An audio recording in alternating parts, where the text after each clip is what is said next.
सरकार को चाहिए कि जल्द से जल्द आंदोलनकारियों से बात करे। देश के नौजवान अब इस सरकार के जेल से, लाठी से, वाटर कैनन से, आंसू गैस से नहीं डरते हैं। विडंबना है बिहार की कि 15 दिन से वो लोग भूख हड़ताल पे हैं। मिथिलेश तिवारी असल में बिहार की शिक्षा व्यवस्था के लिए मिस्टेक तिवारी हो गए। नमस्कार, आप लक्ष्य देख रहे हैं, मैं हूं आपके साथ ऋषि। लगातार छात्र कई दिनों से गर्दनीबाग धरना स्थल पर पीएचडी होल्डर हो या फिर और भी कई मुद्दे को लेकर के छात्र गर्दनीबाग में थे। देखिए, गर्दनीबाग में प्रतियोगिता परीक्षाओं में अकाउंटेबिलिटी और उसमें रेगुलरिटी और एक पारदर्शिता, इसकी मांग को लेकर के आंदोलन चल रहा है।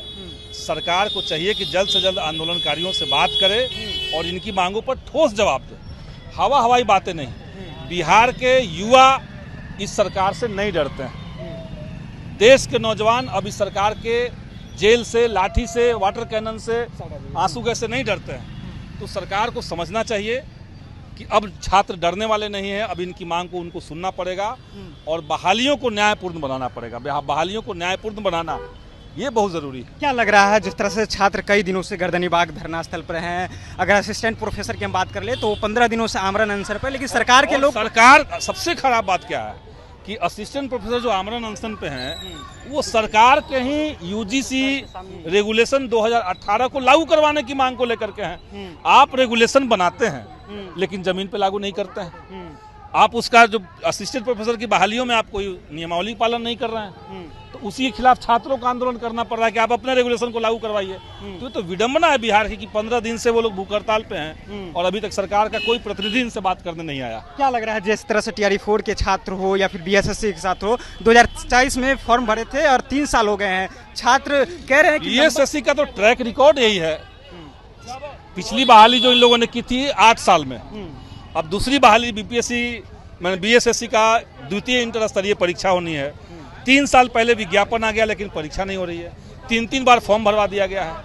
लाइब्रेरियन की बहाली 16 साल से अटकी हुई है। तो कोई बहाली नियमित तरीके से अगर नहीं होगा तो छात्र क्यों पढ़ाई लिखाई करेगा फिर?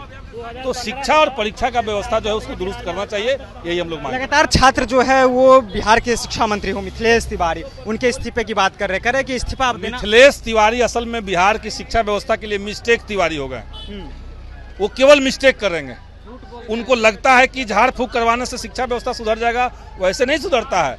यहाँ जो आंदोलन करने वाले लोग हैं इनसे आकर के बात कीजिए, इनकी मांग सुनिए, इनकी मांग पर रिस्पॉन्ड कीजिए, तब जाकर के कुछ बेहतर हो पाएगा। ये छात्र केवल अपने लिए नहीं बात कर रहे हैं, ये समूचे बिहार के प्रतियोगिता परीक्षाओं में पारदर्शिता, नियमितीकरण और जिम्मेदारी, जवाबदेही। सरकार क्यों नहीं इन लोगों की बात सुन रहे हैं? क्यों नहीं? सरकार का प्रायोरिटी में छात्र नौजवान नहीं है। इनको हिंदू मुस्लिम से समय नहीं मिलता है। अब देखिए कि जाके दिल्ली के लाल किला से आंदोलन करने वाले युवाओं को दिमागी नक्सल प्रधानमंत्री कह रहे हैं, तो भाजपा के जो मुख्यमंत्री बिहार के अंदर हैं वो युवाओं की बात कैसे सुनेंगे?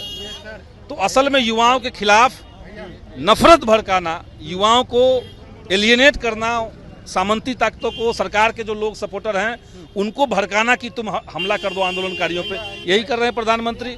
चलिए, तो देखिए, संदीप सौरभ है, माली विधायक पालीगंज से, और यहाँ धरना स्थल पर पहुंचे थे। तमाम मुद्दों पर हमने बातचीत की है। छात्र के जो मुद्दे हैं, जिन मुद्दों को लेकर छात्र गर्दनीबाग में है, एक एक कर तमाम मुद्दे पर बातचीत है। फिलहाल आपकी क्या राय है, अपनी राय नीचे कमेंट बॉक्स में रखिएगा। आप देख रहे थे लाइव सिटीज। बहुत बहुत धन्यवाद।